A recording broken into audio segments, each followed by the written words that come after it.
Hello students, it's me Vikrant and I welcome you all on today's lecture. This is the class number 3 of types of sentence. Types of sentence की इससे पहले हम दो क्लासें कर चुके हैं जहाँ पर हमने सीखा था सिंपल सेंटेंस और इंटरोगेटिव सेंटेंस के बारे में। आज की क्लास के अंदर हम आगे की अपने टाइप्स ऑफ सेंटेंस के बारे में जानेंगे। शुरुआत करते हैं आज की क्लास की। सबसे पहले समझने की कोशिश करेंगे इम्पेरेटिव सेंटेंस को। देखो यार, इम्पेरेटिव सेंटेंस क्या होता है। इम्पेरेटिव सेंटेंस की एक जो पहचान है, एक तो वर्ब की फर्स्ट फॉर्म से स्टार्ट होगा, ठीक है। इसके अंदर आपको ऑर्डर या कमांड, मतलब ऑर्डर या कमांड दी जाती है। इम्पेरेटिव सेंटेंस के अंदर सजेशन या एडवाइस दी जाएगी।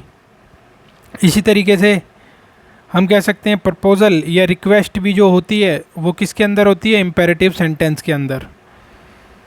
तो इम्पेरेटिव सेंटेंस जो हुआ हमारा, कह सकते हैं वर्ब की फर्स्ट फॉर्म आपको दिखाई देगी स्टार्टिंग में। ये ऑर्डर और कमांड जहाँ पे देंगे वहाँ का स्ट्रक्चर क्या होगा उस सेंटेंस का, V1 प्लस ऑब्जेक्ट। सजेशन या एडवाइस जब दी जाएगी तो ऑलवेज आपको स्टार्टिंग में नज़र आएगा always plus V1 plus object.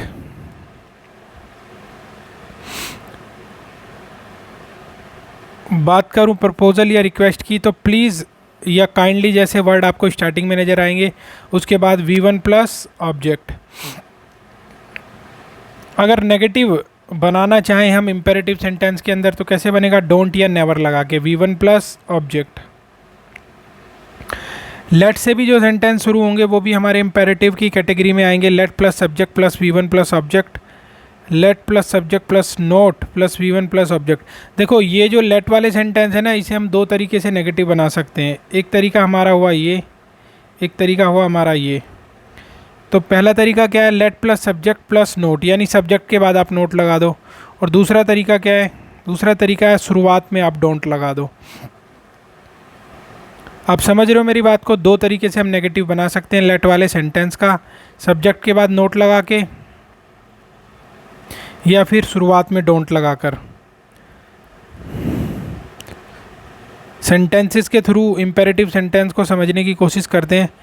सबसे पहले देखो हिडन सब्जेक्ट यू, यानी इम्पेरेटिव सेंटेंस के अंदर जो हमारा सब्जेक्ट होता है यू सेकंड पर्सन, वो हिडन होता है। देखो कैसे, जैसे पहला सेंटेंस है ओपन द डोर, तो ओपन द डोर में आप किसी को कह रहे हो कि ओपन द डोर, कि जो आपका दरवाज़ा है उसे खोल दो, तो ये आप किसी सेकंड पर्सन को बोल रहे हो, लेकिन वो यहाँ पे हिडन है, ठीक है। तो यू जो है सेकंड पर्सन, वो इस तरह के सेंटेंसेस के अंदर हिडन रहता है। जैसे रीड इट लाउडली, अगर आप ये सेंटेंस बोल रहे हो तो आप किसी ना किसी से बोल रहे हो कि read it loudly, read it loudly. तो यहाँ पे ओपन आप देख सकते हो वर्ब की फर्स्ट फॉर्म है, रीड भी वर्ब की फर्स्ट फॉर्म है, और हिडन सब्जेक्ट क्या है, यू।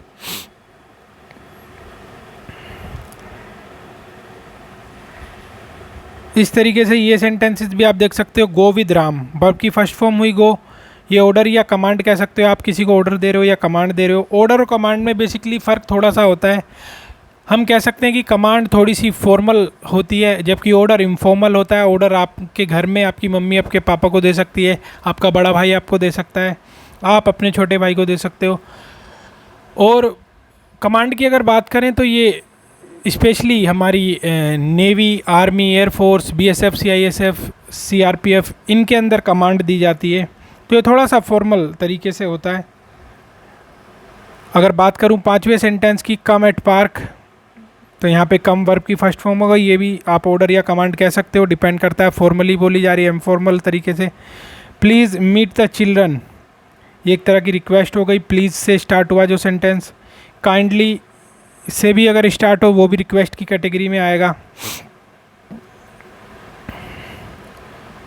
कुछ और सेंटेंसेस देखते हैं। Always speak the truth, always say जब स्टार्ट हो सेंटेंस तो वो एडवाइस या सजेशन की कैटेगरी में आएगा। ऑलवेज रेस्पेक्ट एल्डर्स, ये भी एक तरह की एडवाइस या सजेशन हो गया कि हमेशा अपने से बड़ों का आदर करो, सम्मान करो।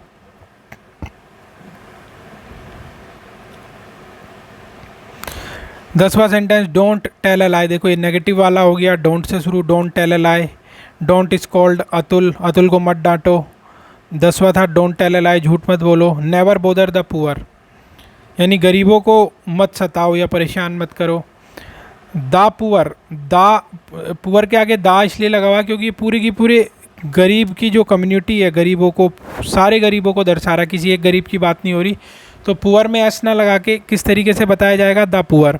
इस कॉन्सेप्ट को हम डिटेल में समझेंगे डिटर्मिनर के टॉपिक के अंदर। ए एन दा आप जानते हो डिटर्मिनर होता है। फिलहाल के लिए आप समझो द पुअर का मतलब है यहाँ पूरी की पूरी जो गरीबों की कम्युनिटी है उसको दर्शाया जा रहा है, किसी एक गरीब के लिए कोई ये बात नहीं हो रही है, इसलिए द पुअर यूज़ हुआ है। ये कुछ सेंटेंसेस हैं, देखो लेट से शुरू है, लेट मी प्ले, ये भी सारे के सारे इम्पेरेटिव हो जाएंगे। Let Ashish study, let her study, let Ram dance with me, let Pankaj work, सारे के सारे एग्जाम्पल हैं इम्पेरेटिव सेंटेंस के। 18वां 19वां 20वां सेंटेंस एक साथ देखोगे आप, लेट मी प्ले। अगर इस सेंटेंस का जो 18वां लिखा हुआ है इसका नेगेटिव बनाने की हम कोशिश करें तो लेट मी नॉट प्ले हो जाएगा या फिर डोंट लेट मी प्ले हो जाएगा। या तो आप सब्जेक्ट के बाद नोट लगा दो या शुरुआत में डोंट लगा दो। आप समझ रहे हैं इस बात को, या तो यहाँ पे नोट लगा दो सब्जेक्ट के बाद या शुरुआत में डोंट लगा दो।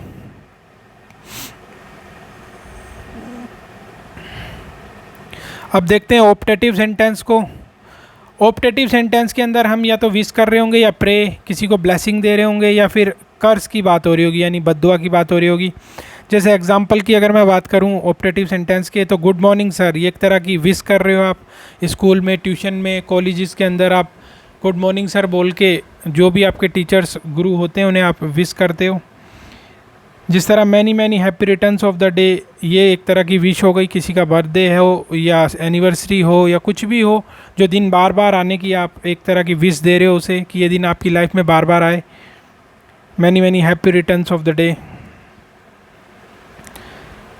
बाकी सेंटेंसेस की अगर मैं बात करूं आपसे तो लिखा हुआ best of luck, all the best, ये भी एक तरह की ब्लेसिंग हो गई। मे यू लिव लॉन्ग, तो ये भी ब्लेसिंग हो गई या प्रे हो गई किसी के लिए। देखो यार, आप किसी को कह रहे हो मे यू लिव लॉन्ग, तो आप उसके लिए क्या कर रहे हो, प्रे कर रहे हो, और ये उसके लिए क्या हो गई, ब्लेसिंग हो गई। तो किसी भी इनमें से प्रे, ब्लेसिंग, कर्स, इनमें से किसी भी कैटेगरी में आ जाए तो वो ऑप्टेटिव सेंटेंस ही होगा। मे गॉड ब्लेस यू, ये भी एक तरह की क्या हो गई, ब्लेसिंग हो गई, प्रे हो गई किसी के लिए। May you not gate a good job, ये एक तरह की बद्दुआ हो गई, कर्स हो गई कि तुम्हें अच्छी नौकरी ना मिले। तो आप समझ सकते हो ऑप्टेटिव सेंटेंस क्या होता है। ऑप्टेटिव चाहे विश हो, प्रे हो, ब्लेसिंग हो, कर्स, इनमें से किसी भी कैटेगरी में आ जाए तो वो क्या हो जाएगा, हमारा ऑप्टेटिव सेंटेंस। आगे अगर मैं बात करूं एक्सक्लामेटरी सेंटेंस की, तो एक्सक्लामेटरी सेंटेंस के अंदर एक तो एक्सक्लामेशन साइन आएगा। अगर इस एक्सक्लामेशन साइन की मैं बात करूं तो ये एक्सक्लामेटरी सेंटेंसेस के अंदर तो आता ही है, लेकिन ये आपको ऑप्टेटिव सेंटेंस के अंदर भी दिखाई देगा। देखो जितने भी थे optative sentence, good morning sir, many many happy returns of the day,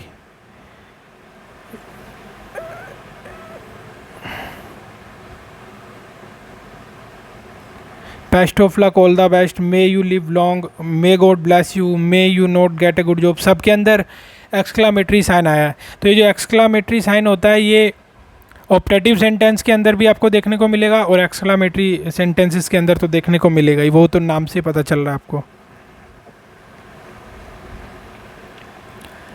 exclamatory sentence के अंदर हम बात करते हैं surprise, shock, wonder, Joy, happiness, सोरो, सैडनेस, ग्रीफ, डिस्गस्ट या एप्लॉज की। तो एक्सक्लामेटरी सेंटेंस के अंदर सरप्राइज, शॉक या वंडर को दर्शाने के लिए कुछ वर्ड यूज़ होते हैं, जैसे wow, O my God, O. Joy, happiness को दर्शाने के लिए wow, O my God, hurray. ये कुछ ऐसे वर्ड्स हैं जो आप अपनी हैप्पीनेस को दर्शाने के लिए या अपनी खुशी को जाहिर करने के लिए यूज़ कर सकते हैं। सरप्राइज़ के लिए मैंने बताया वाओ, ओ माई गॉड, इस तरह के कुछ वर्ड। सोरो या सैडनेस या ग्रीफ, एक तरह के दुख को हम कह सकते हैं, दर्शा सकते हैं हम, ओ माई गॉड, अलास, ओ, इस तरह के वर्ड आप यूज़ कर सकते हो इसके अंदर। डिस्गस्ट के अंदर सिट, फी, फू, गी, ये कुछ ऐसे वर्ड हैं जिससे आप अपने डिस्गस्ट को शो कर सकते हो जब आपको कोई चीज़ नापसंद हो, तो इस तरह के वर्ड आप यूज़ कर सकते हो। एप्लॉज के अंदर आप ब्रावो बोल के आप दर्शा सकते हो। एप्लॉज का मतलब होता है शाबाशी देना। तो आप समझ रहे होंगे एक्सक्लेमेटरी सेंटेंस होता है सरप्राइज, शॉक, वंडर की बात हो अगर, या जॉय या हैप्पीनेस की बात हो, सोरो, सैडनेस, डिसगस्ट या एप्लोज, इस तरह की सेंटेंस, अगर इस तरह की बातें हो सेंटेंस के अंदर तो वो आएगा हमारा एक्सक्लेमेटरी सेंटेंस के अंदर। अगर एग्जांपल्स की बात करूँ एक्सक्लेमेटरी सेंटेंस की, तो कुछ सेंटेंसेस हैं जैसे oh my God I have won the first prize, ये एक तरह की आप खुशी जाहिर कर रहे हो। Oh my God I lost my purse, ये एक तरह का दुख आप दर्शा रहे हो। Oh my God what a tall man he is, ये एक तरह का सरप्राइज़ हो गया।